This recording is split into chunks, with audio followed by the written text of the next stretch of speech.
Professor Richard Wiseman from the UK, and I'm here in Italy to talk about my new book, Paranormality, which looks at the psychology of the paranormal. So it argues there's anything magical going on, but looks at the psychology of the situation.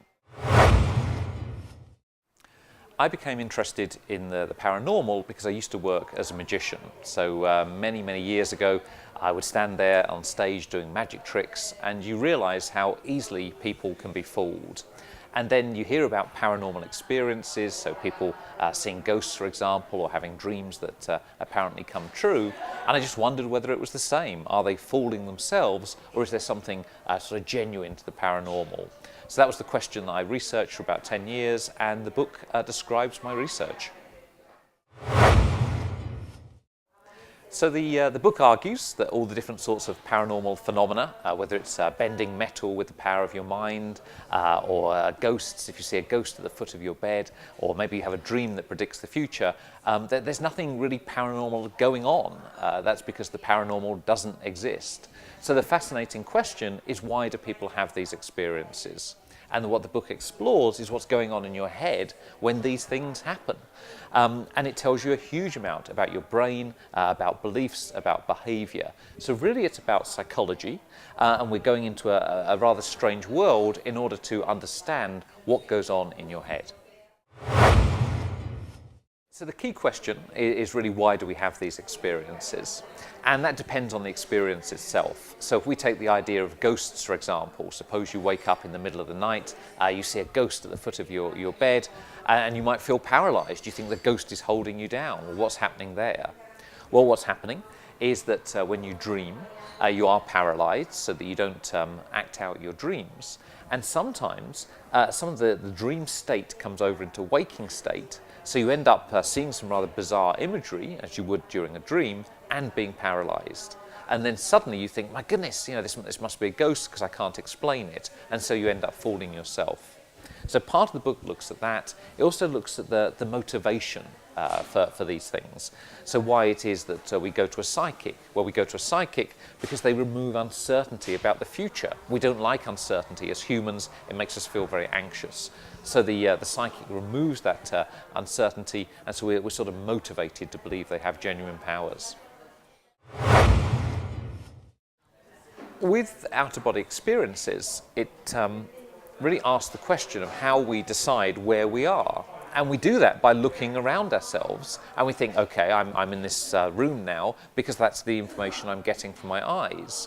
So if we remove that information, as that happens when we're asleep, for example, then the body starts to construct a very different situation depending on your imagination.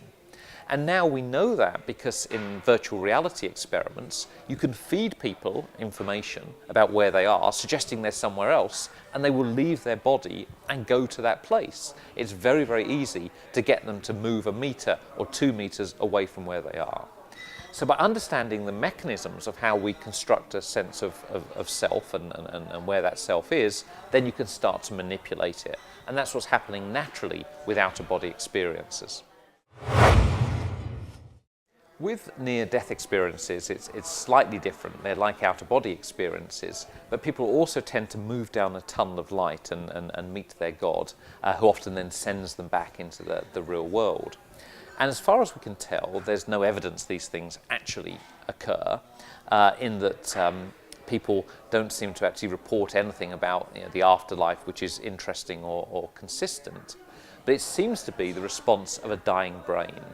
So the brain clearly in extreme trauma, as indeed is the body, and so people are having these rather weird experiences, often to do with lack of oxygen in the brain, and then coming back into life and then reinterpreting them as something magical, as something religious.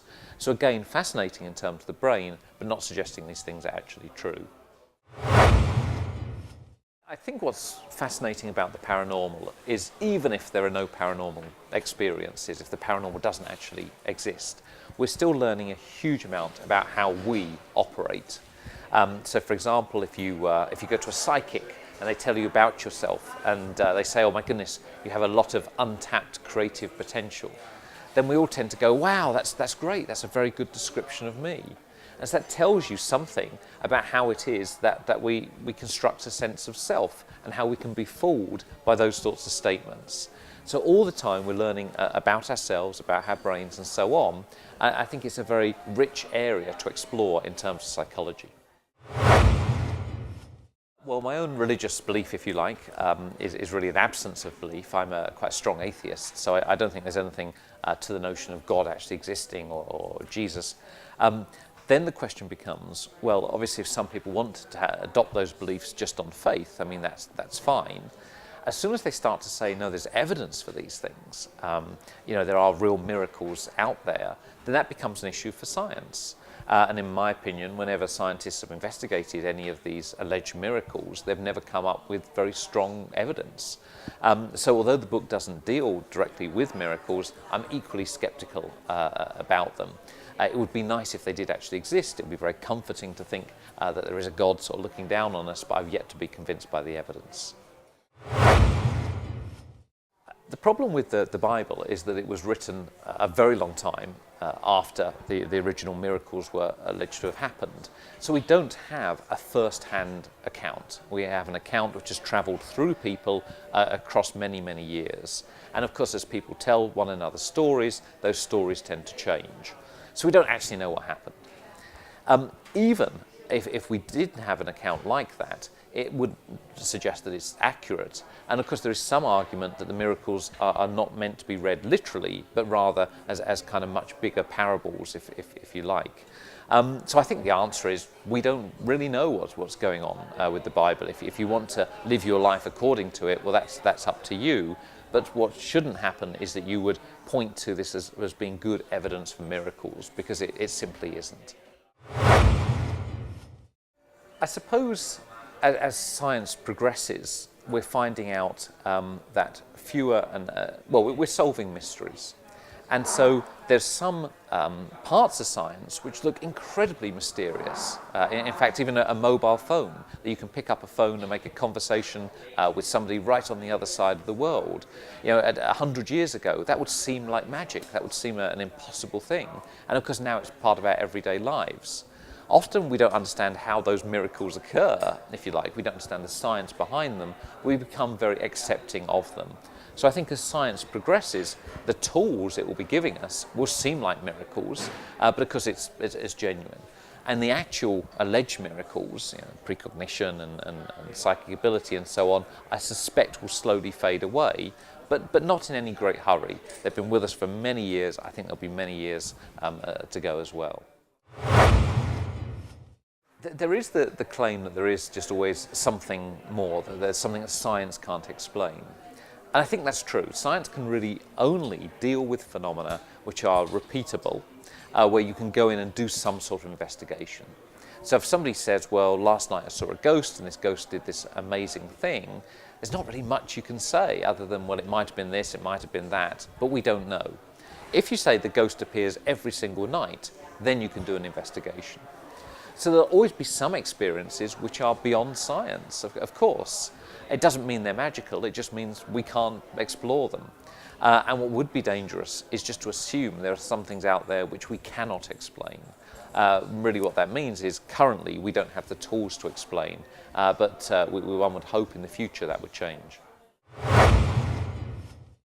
I guess in terms of my research, I'd like to think I'll be remembered for some of the contributions I've made to the psychology of belief and so on.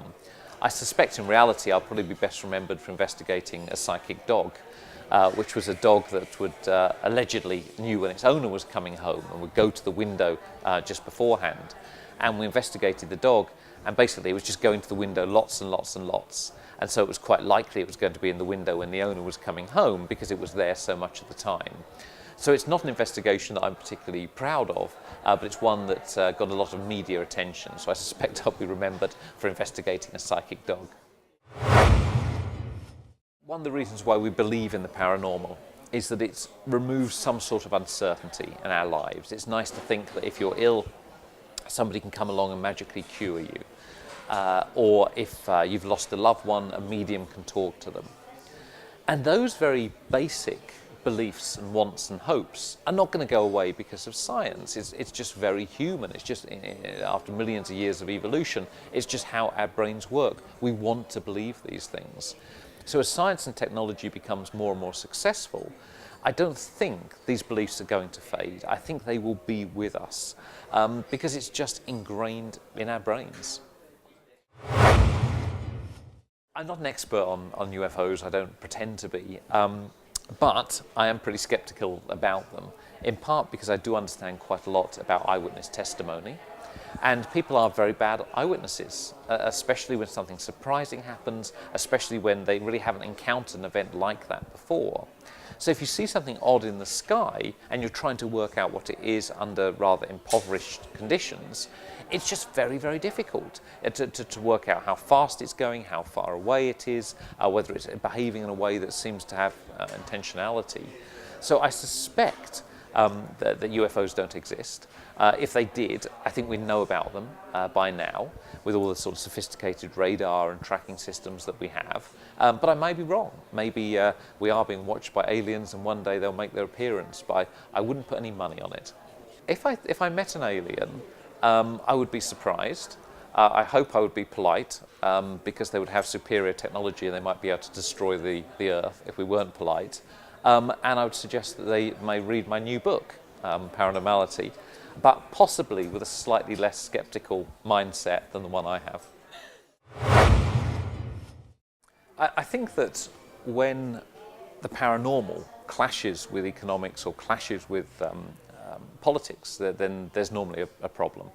And so when there's an economic downturn, if you look throughout history, then belief in the paranormal goes up.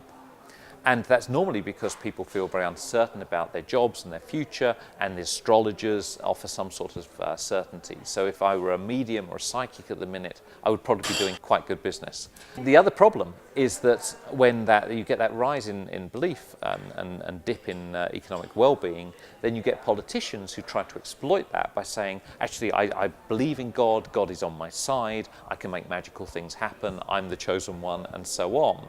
And of course, some of those sorts of leaders are precisely the people that you don't want in power. So it's a very difficult situation. Normally when those factors come together, it's not great for countries.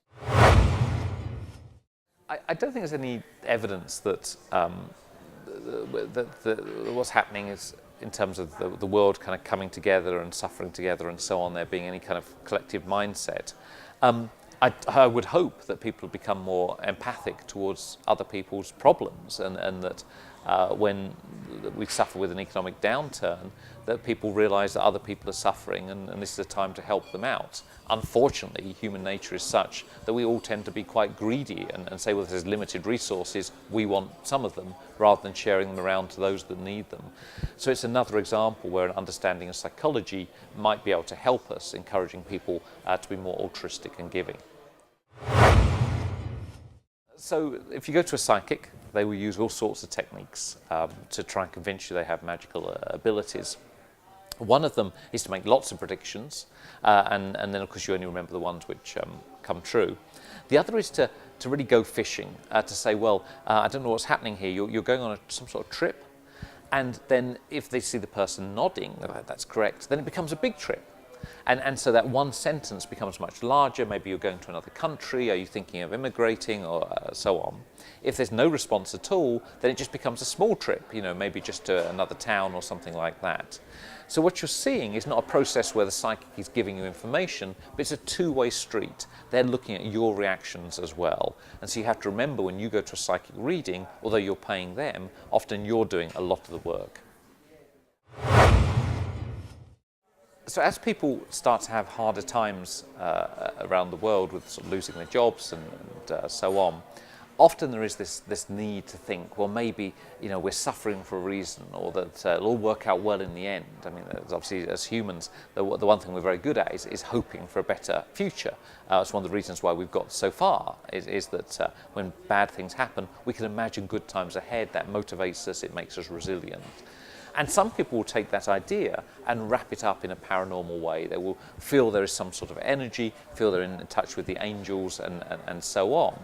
And again, I would say, well, what's the evidence that that's the case? I mean, you can say anything. I can say that, I'm in touch with the angels, or there's a little gnome sort of standing right next to me now, which is whispering the words into my ears. But there's no evidence that that's the case. It's people's experiences. So until that evidence emerges, I don't think it should be taken too seriously.